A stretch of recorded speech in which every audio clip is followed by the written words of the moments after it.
கொடுத்து உரம் வாங்காதீங்க. செடிகளின் வளர்ச்சியை தூண்டும் உருளைக்கிழங்கு தோல் கரைசலை பற்றி பார்க்கலாமா வாங்க.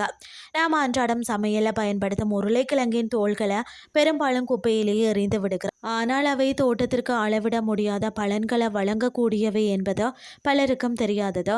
சமீப காலங்களில் இயற்கை விவசாயம் மற்றும் சுற்றுச்சூழல் நட்பு தோட்ட பராமரிப்பு முறைகள் அதிகரித்து வரக்கூடிய நிலையில் உருளைக்கிழங்கு தோள்களின் பயன்பாடும் கவனம் பெற தொடங்கியுள்ளது.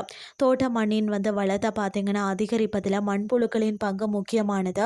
உருளைக்கிழங்கு தோள்களை மண்புழு தொட்டிகளில் சேர்த்தால் அவை விரைவிலே சிதைந்து அதாவது சத்துமிக்க வெர்மிகம் போஸ்டாக மாறுகின்றன. இந்த இயற்கை உரம் மண்ணின் அமைப்பை மேம்படுத்துவதோடு செடிகளின் வளர்ச்சிக்கும் பெரிதும் உதவுகிறதா.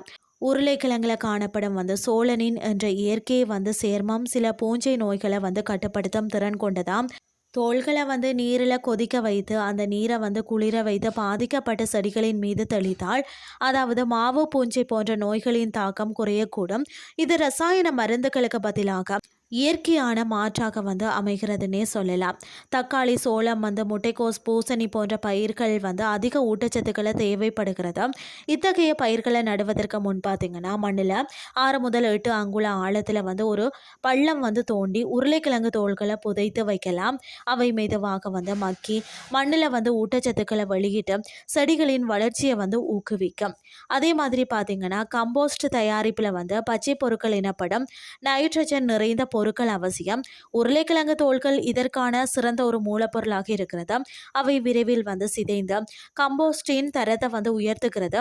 இருப்பினும் தோள்களில் உள்ள கண்கள் அதாவது முளைக்காதபடி கம்போஸ்ட் புதிய வெப்பநிலையை அடைய வேண்டும். வீட்டிலேயே காளான் வளர்க்க விரும்புகிறவங்க உருளைக்கிழங்கு தோள்கள் பயனுள்ளதாக இருக்கும். அது மட்டும் இல்லாமல் கோடை காலங்களில் பார்த்தீங்கன்னா மண்ணில் உள்ள ஈரப்பதம் விரைவாக ஆவியாகி விடுவது தோட்டக்காரர்களுக்கு ஒரு பெரிய சவாலாக. உருளைக்கிழங்கு தோள்களை சிறிய அதாவது துண்டுகளாக நறுக்கி செடிகளின் அடிப்பகுதியில் பரப்பினாலே அவை இயற்கையான மல்ச் போல செயல்படுகின்றன. இதனால் மண்ணில் ஈரப்பதம் நீண்ட நேரம் தங்குவதோடு அதிக அளவு நீர் பாய்ச்ச வேண்டிய தேவையும் குறைகிறது. மேலும் தோள்கள் மெதுவாக மட்கி மண்ணில் கரிமச்சத்துக்களை சேர்ப்பதால் மண்ணின் வளமும் அதிகரிக்கிறது. குறிப்பாக வெப்பமான காலநிலையில் உள்ள பகுதிகளில் இந்த முறை மிகவும் பயனுள்ளதாக இருக்கிறது. இன்றைய உலகில் உணவு கழிவுகள் அதிகரித்து வருவது ஒரு முக்கிய சுற்றுச்சூழல் பிரச்சனையாக இருக்கிறது. உருளைக்கிழங்கு தோள்களை குப்பையில் எறிவதற்கு பதிலாக தோட்டத்தில் பயன்படுத்துவது கழிவுகளின் அளவை குறைக்கிறது. இதன் மூலம் குப்பை கிடங்குகளுக்கு செல்லும் உயிரியல் கழிவுகள் குறைவதோடு அவற்றால் உருவாகும் மீத்தேன் போன்ற பசுமை குடில் வாயுக்களின் உற்பத்தியும் பார்த்தீங்கன்னா குறைகிறது. ஒரு சிறிய குடும்பம் கூட தினசரி உருவாக்கக்கூடிய சமையலறை கழிவுகளை பயனுள்ள வளமாக மாற்ற முடியும் என்பதற்கு உருளைக்கிழங்கு தோள்கள் சிறந்த எடுத்துக்காட்டாகவும் இருக்கிறது.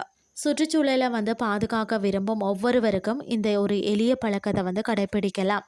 இன்றைய கிறிஸ்டி உங்களுக்கும் பிரயோசனமாக அமைஞ்சிருக்கும்னு சொல்லி நானும் நம்புகிறேன்.